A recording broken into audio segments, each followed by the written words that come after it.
Welcome to BV9 news. ముందుగా headlines చూద్దాం.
ఇక వార్త వివరాల్లోకి వెళ్తే అనంతపురం నుంచి ఆదిలాబాద్ వరకు, శ్రీకాకుళం నుంచి పాలమూరు వరకు తెలుగు వారు ఎక్కడున్నా ఒకటే అని ఏపీ ముఖ్యమంత్రి టీడీపీ అధినేత చంద్రబాబు నాయుడు అన్నారు. హైదరాబాద్ HICCలో అంతర్జాతీయ తెలుగు మహాసభలో ప్రారంభోత్సవ కార్యక్రమానికి ముఖ్య అతిథిగా హాజరై ఆయన మాట్లాడారు.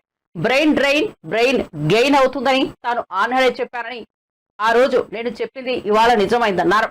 ఈ ప్రాంతం గొప్ప IT సిటీగా మారుతుందని ఆనాడే ఊహించానని, విజన్ 2020 తయారు చేసుకుని ఆనాడు ముందుకు వెళ్దామన్నారు. తెలుగు వారు ఎక్కడ ఉన్నా పరస్పరం సహకరించుకోవాలని సూచించారు. AI డీప్ టెక్నాలజీని తెలుగు వాళ్ళు అందిపుచ్చుకోవాలన్నారు. చేయొచ్చు, ప్రపంచాన్ని శాసించే శక్తి ఉంటుందని చెప్పి ఎప్పుడో చెప్పాను. ఇప్పుడు ఇక్కడే ర్యాపిడో ఉన్నాడు.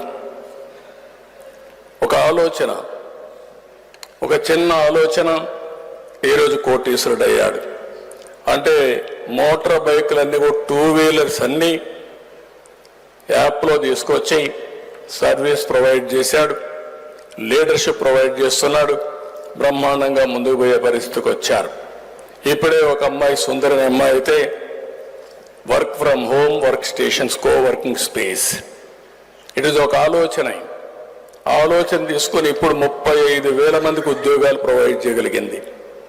నేను మొన్న చెప్పాను, నువ్వు ఆంధ్రప్రదేశ్కి రావాల్సిన అవసరం ఉంది, జన్మభూమి రుణం తీర్చుకోవాల్సిన అవసరం ఉంది, మీరు అక్కడ పుట్టారు, అక్కడ కూడా చేయాలని ఒక 5,000 మందికి ఉద్యోగాలు ఇచ్చేదానికి సిద్ధపడతా ఉంది వర్కింగ్ స్పేస్లో. అంటే ఈరోజు మనకు ఒక విషయం మీరు గుర్తుపెట్టుకోవాల్సిన అవసరం ఉంది. వర్చువల్ ఫిజికల్ వర్కింగ్ అనేది రియాలిటీ. ఫ్లెక్సిబుల్ వర్కింగ్ వచ్చేసింది. మీకు ఇష్టం వచ్చినప్పుడు మీరు పని చేయొచ్చు, నాకు అవసరమైతే నేను పని తీసుకుంటా. ఇంకొక పక్క ఫిజికల్గా చేయాలంటే ఒకప్పుడు రోజంతా పని చేసేవాళ్ళం, ఇప్పుడు అవర్లీ బేసిస్ వచ్చింది. డ్రైవర్ అవరా, 2 అవర్సా, లేకపోతే డ్రాప్ ఇవన్నీ వచ్చేసే పరిస్థితికి వచ్చాయి. ఇంకొక పక్క ఎలక్ట్రీషియన్ కానీ, ఫిట్టర్ కానీ, బ్లూ కాలర్డ్ ఎంప్లాయీస్ అంతా కూడా యాప్ చూసుకొని ఎవరికి అవసరమైతే పనిచేసే పరిస్థితికి వచ్చేసారు. ఇలాంటి వినూత్నమైన ఆలోచనలు వచ్చాయి. ఇంకా టెక్నాలజీలో ఇంకా అనేకమైన ఆలోచనలు వచ్చే పరిస్థితికి వస్తాయి. అందుకే నేను ఈ మహాసభ ద్వారా మిమ్మల్ని ఒకటి రిక్వెస్ట్ చేస్తున్నా. మనం నెంబర్ 1 అవుతాం, కోట్ల రూపాయలు సంపాదిస్తాం. కొంతమంది అయితే బిలియనర్ అంటే ఈజీగా చెప్పేస్తున్నారు. కొన్ని రోజులు పోయిన తర్వాత చాలామంది మాట్లాడితే ఏం చేస్తున్నాం అంటే, అమెరికాకు పోయాను, కంపెనీలు పెట్టాను, చైన్ ఆఫ్ కంపెనీస్ పెట్టాను. ఈరోజు నెట్వర్త్ ఎంత ఉందంటే 2 బిలియన్ 3 బిలియన్ 5 బిలియన్ మాట్లాడే పరిస్థితికి వచ్చారు. అది గర్వకారణం. కానీ నేను ఒక పిలిపిస్తున్నాను, సమాజంలో భారతదేశంలో కానీ ఆంధ్రప్రదేశ్లో కానీ జీరో పావర్టీ మన లక్ష్యం కావాలి. మనకందరికీ సమాజం ఈ స్థాయి ఇచ్చింది. నేను రాజకీయాలు రావచ్చు, మీరు ఇండస్ట్రీలో ఉండొచ్చు, ఇంకొకరు ఒక అకాడమిషియన్గా ఉండొచ్చు, లేకుంటే ఎల్లా కృష్ణ గారికి కలిసి వచ్చి ప్రపంచానికి కోవిడ్ వ్యాక్సిన్ తయారు చేశాడు. అంటే దిస్ ఇస్ వన్ ఎగ్జాంపుల్. ఆ రోజు నేను బయోటెక్నాలజీ గురించి మాట్లాడితే నాకు ఒక ఎల్లా కృష్ణనే కనపడేవాడు. అప్పట్లో కంపెనీలు ఉండేటివి కాదు, 2-3 కంపెనీలే ఉండేటివి. అలాంటిది ఆ రోజుట్లో నేను బయోటెక్నాలజీ ఆలోచించి జనాం వ్యాలీ ప్రారంభిస్తే అందులో కంపెనీ పెట్టి ఈరోజు ప్రపంచానికి మన తెలుగు భాషను రక్షించుకోవాల్సిన బాధ్యత మనందరిపై ఉందని కేంద్ర మంత్రి బీజేపీ రాష్ట్ర అధ్యక్షుడు కిషన్ రెడ్డి అన్నారు. హైదరాబాద్ హెచ్ఐసిసిలో జరుగుతున్న తెలుగు మహాసభలో ఆయన పాల్గొన్నారు. ప్రాథమిక విద్య, పాలన వ్యవహారాలు, అధికారిక ఉత్తర్వులు తెలుగులోనే రావాలన్నారు. న్యాయస్థానాల్లో వాదనలు, ప్రతివాదనలు, తీర్పులు తెలుగుతో పాటు ప్రాంతీయ భాషల్లో ఉండాలని కేంద్ర ప్రభుత్వం నిర్ణయించిందని చెప్పారు.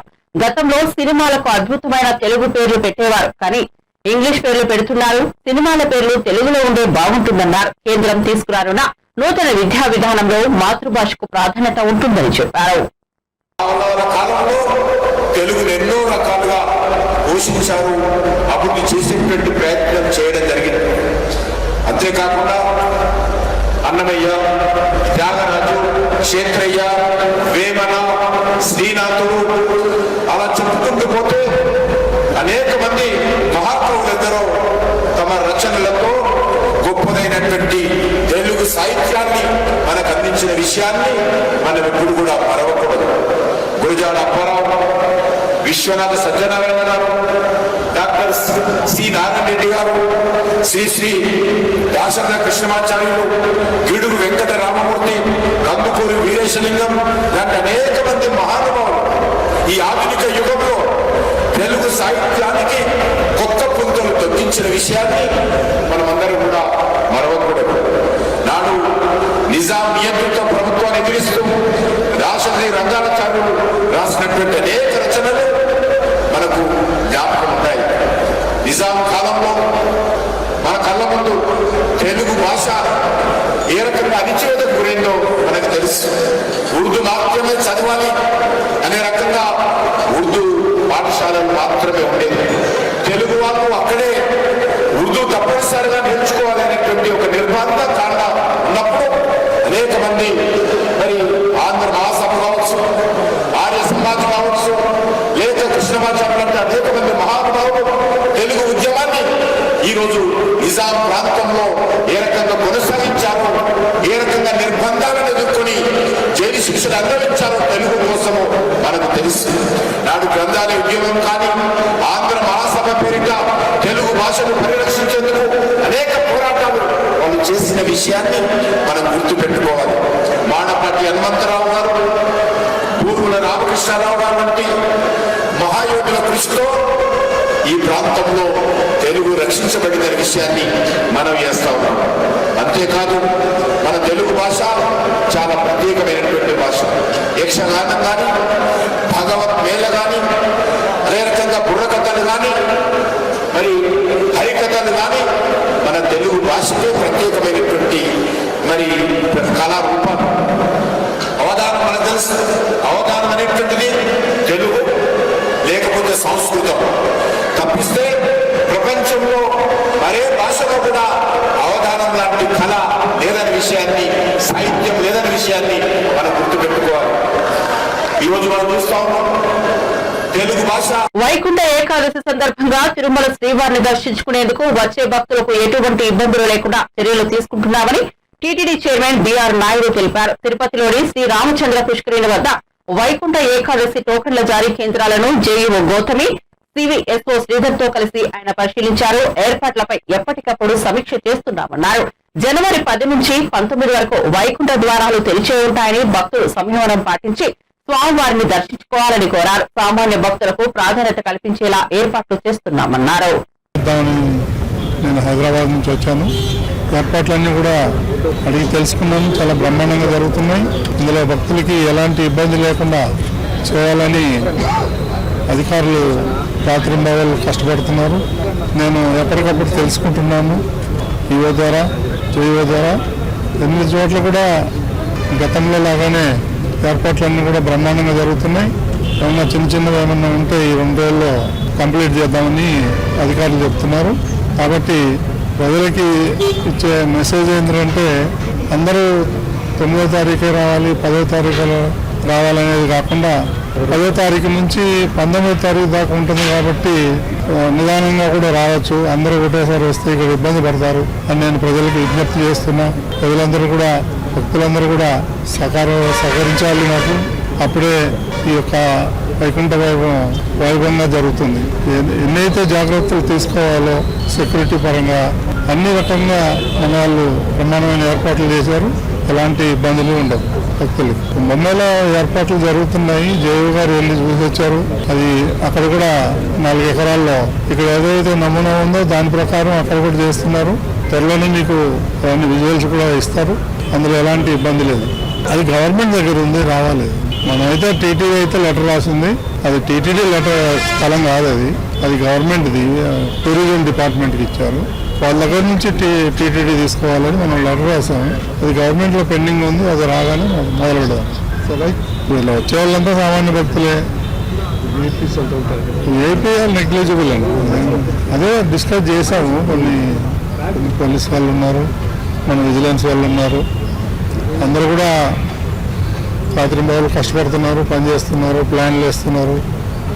మాజీ సీఎం జగన్ మళ్లీ ప్రజల్లోకి వస్తే మంచిదేనని మంత్రి నారా లోకేష్ చెప్పుకొచ్చారు. డొక్కా సీతమ్మ మధ్యాహ్న భోజన పథకాన్ని ప్రారంభించేందుకు విజయవాడలోని ప్రభుత్వ జూనియర్ కళాశాలకు వెళ్లిన ఆయన మాట్లాడుతూ ఈ వ్యాఖ్యలు చేశారు. జగన్ ప్రజల్లోకి వచ్చి సమస్యలు తెలుసుకోవడంలో తప్పులేదు. ఇప్పుడు రోడ్లు కూడా మంచిగా వేశాం.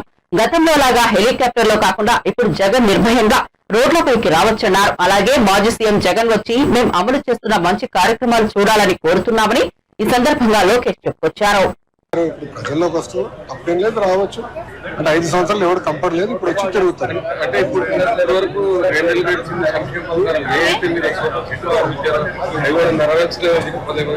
ఆల్రెడీ అయిపోయి 3 చేసాం, మిగతా కూడా చేస్తున్నాం. నాకు ఎలాంటి సమయం లేదు. ఇవ్వని హామీలు కూడా నిలబెట్టుకుంటున్నాం కదా. మధ్యాహ్నం భోజనం ఇస్తానని మేము చెప్పలేదు, ఆయన నిలబెట్టుకుంటున్నాం కదా. ఇవ్వని హామీలు కూడా పద్ధతి ప్రకారం చేసుకుంటూ వెళ్తున్నాం. ఆయన ఇప్పుడు వస్తే మంచిదేలేండి, ఎందుకంటే రోడ్లన్నీ కూడా నీట్గా వేసాం.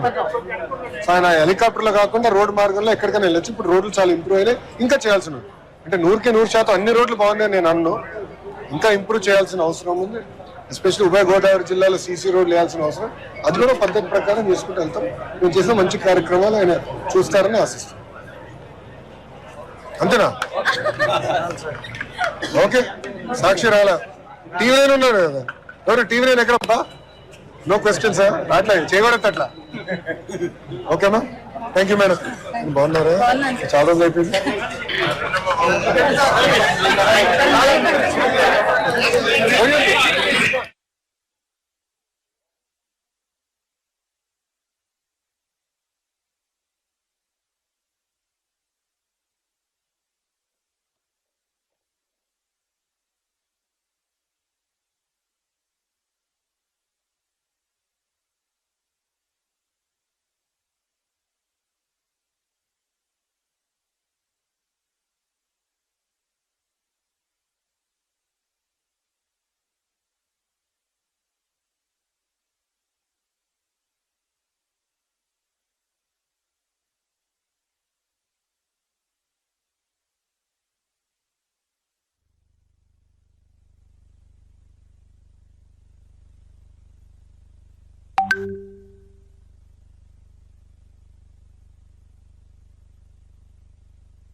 మైక్ ఇస్తున్నా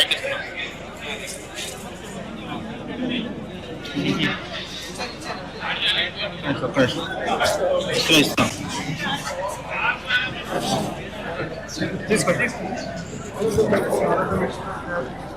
areas that they want the government to improve. And one of the major focus areas is apart from infrastructure, how do you strengthen the curriculum, how do you give all the books, and also reintroduce the midday meal program. Introduce the midday meal program in junior colleges was the request and ask from the children back then. So as part of our public governance అతి విశ్వాసం చిన్న చిన్న తప్పిదాల కారణంగా assembly ఎన్నికల్లో ఓడిపోయామని కేసీఆర్ దేశాన్ని శాసించే రోజులు వస్తాయని బీఆర్ఎస్ వర్కింగ్ ప్రెసిడెంట్ కేటీఆర్ అన్నారు. కాంగ్రెస్ అధికారంలోకి వచ్చి ఏడాది అవుతున్నా కాంగ్రెస్ నేతలు ఇంకా కేసీఆర్ పేరే తలుస్తున్నారని విమర్శించారు. పరిపాలన చేయడం చేతకాక రాష్ట్రం దివాళా తీసిందని కాంగ్రెస్ నేతలు అంటున్నారని ధ్వజమెత్తారు. కాంగ్రెస్ పార్టీకి పరిపాలన చేత కావడం లేదన్నారు. మేడిగడ్డ బ్యారేజీ దెబ్బతిన్నదని అంటున్నారని, కానీ అసలు దెబ్బతిన్నది రేవంత్ రెడ్డి బుర్ర అన్నారు. సిరిసిల్లలో ఏర్పాటు చేసిన బీఆర్ఎస్ కార్యకర్తల సమావేశంలో ఆయన మాట్లాడుతూ కాంగ్రెస్ లకు గ్యారెంటీలో 6 గ్యారెంటీలు మాత్రమే అమలైందన్నారు. ఒక 6-7 నెలల పాటు మాత్రం చూస్తే బాధ అనిపించేది. వచ్చిపోయేటప్పుడల్లా ఎండిపోయినట్టు మళ్ళీ ఎప్పటి లెక్క ఎండిపోయి మొత్తం మళ్ళీ ఎడారి లెక్క వాగు బాగా చండాలంగా ఉంటుండే. కానీ మళ్ళొక్కసారి నీళ్ళు వచ్చినాయంటే కేసీఆర్ పుణ్యం, కాళేశ్వరం పుణ్యం, సిరిసిల్ల ప్రాంతంలో రాజన్న సిరిసిల్ల జిల్లాలో ఇవాళ నీళ్లు దుంకుతున్నాయంటే ఖచ్చితంగా గోదావరి జలాలు ఇక్కడ దాకా వచ్చినాయంటే అది కాళేశ్వరం పుణ్యం. కానీ ఆ కాళేశ్వరాన్ని కూడా ఎన్ని రకాలుగా బదనాం చేసిన మీకు ఆదుకున్నారు. కాళేశ్వరంలో 1,00,000 కోట్లు కొట్టుకుపోయినాయి. మేడిగడ్డలో బర్రె పడ్డది. బర్రె మేడిగడ్డ బరాజు పడలే, నీ పుర్రె పడ్డది. ఇలా పుర్రెలు చక్కగా లేవు. ఆ బర్రె పడ్డదని చెప్పి దానికి రాహుల్ గాంధీ తీసుకొచ్చి బర్రె చూడుని దానికి ఫోటోలు కొట్టేది అంతర్జాతీయ ఏదో అయిపోయింది. ఏమైంది మరి? ఆడ భూకంపం వచ్చినా తట్టుకున్నది కదా, కాళేశ్వరం బరాజు తట్టుకోలేదా? మొన్న భూకంపం వచ్చింది అక్కడ మేడిగడ్డ కాడ, ములుగు జిల్లాల కింద సమ్మక్క సారక్క బ్యారేజ్ కాడ భూకంపం వస్తే కూడా 5.3 రిక్టర్ స్కేల్ మీద నమోదైతే కూడా ఏం కాలేదు. 28 లక్షల క్యూసెక్కుల వరద వస్తే కూడా మేడిగడ్డ బరాజ్ ఏం కాలేదు. నాకెందుకు అనుమానం ఉంది, పక్కా చెప్తున్నా, ఇదివరకు చెప్పినా మళ్ళీ చెప్తున్నా. ఆ రోజు కూడా ఏదో ఇల్లే చేసిండ్రు అందరూ. ఆ రోజు కూడా ఖచ్చితంగా దాన్ని ఏమో చేసిండ్రు. ఇలా కొంతమంది అక్కడోళ్ళు ఇక్కడోళ్ళు ఉన్నారు ఆ పార్టీలో. ఇప్పుడు కూడా ఎట్లనే చేసి కొట్టుకపోవాలని చూస్తాను.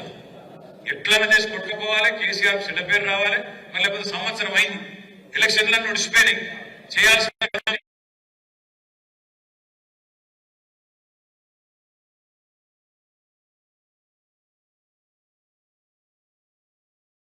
నీళ్లు మొత్తం చివరి పడి దాకా ఇవ్వచ్చు, ఎక్కడ కోదాడ దాకా ఇవ్వచ్చు కిందికి. కానీ ఆ పని చేస్తలేదు. ఎందుకు? వాళ్ళ భయం ఏం దొరికేనా? కాళేశ్వరం రిపేర్ చేసినాం అనుకో, మేడిగడ్డ రిపేర్ చేసినాం అనుకో, ఏం చేయాల్సి వస్తుంది? యాసంగిలో కూడా మళ్ళీ 1.5 ఎకరాలకు మళ్ళీ పైసలు ఇవ్వాలి. ఎట్లా ఎగబెట్టాలి కదా, ఎగబెట్టాలని ఈ కథ చేస్తాను.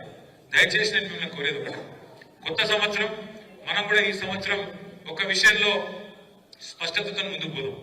ఈ సంవత్సరం మనకు స్థానిక సంస్థల ఎన్నికల సంవత్సరం కాబోతుంది. గ్లోబల్ స్టార్ రామ్ చరణ్ కథానాయకుడిగా స్టార్ డైరెక్టర్ శంకర్ దర్శకత్వంలో రూపొందించిన భారీ బడ్జెట్ చిత్రం గేమ్ చేంజర్. ఈ చిత్రంలో రామ్ చరణ్ సరసన కియారా అద్వానీ హీరోయిన్ గా నటించారు. తెలుగు, తమిళ, హిందీ భాషలో ఈ మూవీ జనవరి 10న ప్రపంచవ్యాప్తంగా రిలీజ్ అవుతోంది. ఈ నేపథ్యంలో చిత్ర బృందం ప్రమోషన్ కార్యక్రమాలు వేగం పెంచింది. నేడు ముంబైలో ప్రెస్ మీట్ నిర్వహించారు. Years, then I get a call from Mr. Raj Garu saying, Shankar sir, I was doing last 2 schedules of RRR. I was working. Then Raju sir comes to Ramoji Film City where I was working. He says, Ram, Sir Shankar wants to work. I said, huh? I said, yeah, baad mein bolenge. He said, hello. Kya baad mein bolenge? Ye Shankar sir hai. He said, aapke paas kya Shankar sir aayega. Then I got to know it is really Shankar sir. I was like, shit, Raju sir, call right now. So it is such a dream come true for me. You know, we all have been watching his movies growing up. You know, recently Mr. Rajmani sir also said he's the epitome of commercial films, the larger than life. He has defined what is the global film and global cinema and the pan-India cinema. He was the first pan-India director we had. Hats off to him, and I'm so blessed. And yeah, I don't know how my dad will feel, but yeah, I'm very blessed. He should have done it with that. So I'm very fortunate, and it's a blessing to work in just 5 years, to work with a director like Mr. Rajmani Garu and then Shankar. As an actor, it is so enriching, and it's so much to learn from both of them. there's there's no comparison, of course.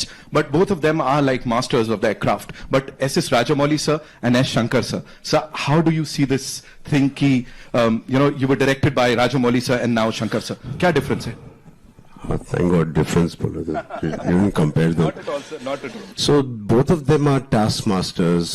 Both of them expect a lot from each and every person, and especially having such beautiful actors. He is one of the craziest person and the craziest actors I've met. He is. And he just said he saw the song and he saw Kiara and me. मैंने तो producer का ये देखा था उसमें. So I think both Mr. Rajamouli sir and me, Mr. Shankar sir, both are taskmasters. They give you every opportunity perform karne ke liye and to be your best. It is very rare to work with such talent, and they keep pushing you always. And there's not one day where थोड़ा relax होने के लिए time मिलता है. नहीं. Every day, even if it's a single shot. I remember one day I was sitting with Shankar sir saying, "Hi Ram, coffee pe?" Yes sir. Abhi first day tha. Then he was having a coffee, I was having a coffee, and suddenly he started looking not at me, at my hair. And he called assistant director. He said, "Idhar aao, wo iPad leke aao." And he's looking at the iPad and this thing. I said, then मेरे को मालूम पड़ गया, he's not talking to me. वो character के साथ बात कर रहा है, Ram Nanda. I said, "Idhar aao." Then he started touching me. It is very intimidating when somebody touches you like this. I said, I can't say. He said, कुछ बदला क्या? क्योंकि iPad में जो आपको पिक्चर ने भेजा था वो कैरावन में exactly नहीं था. I said, I swear to God, it is only 5% difference from what he sent. But he is so particular and he is so master at his craft. Even that 5%, it doesn't matter. And even if you're Mr. Rajnikant ji or Kamal Haasan ji, he worked with, or myself, doesn't matter. చిన్నప్పటి నుంచి swimming పట్ల పెంచుకున్న ఇష్టం ఆమెను 52 ఏళ్ల వయసులో సముద్రంలో 152 కిలోమీటర్ల సాహస స్విమ్మింగ్ ను పూర్తి చేసేలా చేసింది. సామర్లకోటకు చెందిన స్విమ్మర్ గోలి శ్యామల గత నెల 28న విశాఖ సముద్ర తీరం నుంచి కాకినాడ తీరం వరకు కోరమండల్ ఒడిస్సీ ఓషన్ స్విమ్మింగ్ సంస్థ ఆధ్వర్యంలో సాహస యాత్ర ప్రారంభించారు. సముద్రంలో రోజుకు 30 కిలోమీటర్ల చొప్పున 150 కిలోమీటర్లు ఇది కాకినాడ గ్రామీణం సూర్యారావుపేట తీరానికి విజయవంతంగా చేరుకున్నారు. శ్యామలకు కాకినాడ రూరల్ సూర్యారావుపేట ఎన్టీఆర్ బీచ్ లో MLA Chinarajappa, Kakinada municipal commissioner Bhavana, Kakinada sea sports private limited CEO Muralidhar, అధికారులు, ప్రజాప్రతినిధులు ఘన స్వాగతం పలికి అభినందనలు తెలిపారు.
బాలీవుడ్ నటి జాన్వీ కపూర్ తిరుమల శ్రీవారిని దర్శించుకున్నారు. శ్రీవారి మెట్ల మార్గం గుండా తిరుమల చేరుకున్న ఆమె వీఐపీ బ్రేక్ దర్శన సమయంలో స్వామివారిని దర్శించుకుని ప్రత్యేక పూజలో పాల్గొన్నారు. ఈ మేరకు ఆమెకు టీటీడీ అధికారులు అన్ని ఏర్పాట్లు చేశారు. దర్శనం పూర్తయిన వెంటనే రంగనాయకుల మండపం ఆవరణలో జాన్వీ కపూర్ కు ఆలయ వేద పండితులు ఆశీర్వచనం చేసి స్వామివారి తీర్థ ప్రసాదాలను అందజేశారు.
Tollywood star hero Allu Arjun Pushpa 2 cinema విడుదల సందర్భంగా సంధ్యా థియేటర్ లో జరిగిన తొక్కిసలాట ఘటన సంచలనంగా మారిన విషయం తెలిసిందే.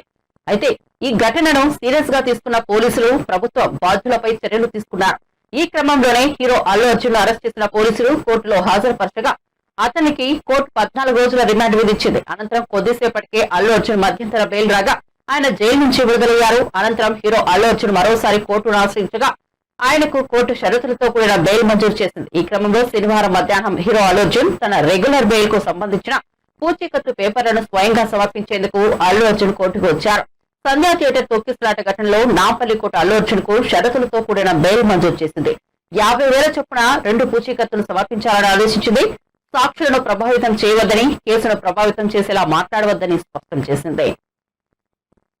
బులెటిన్ ముగించే ముందు హెడ్లైన్స్ మరోసారి చూద్దాం.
ఇవి బులెటిన్ విశేషాలు. చూస్తూనే ఉండండి BV9 న్యూస్.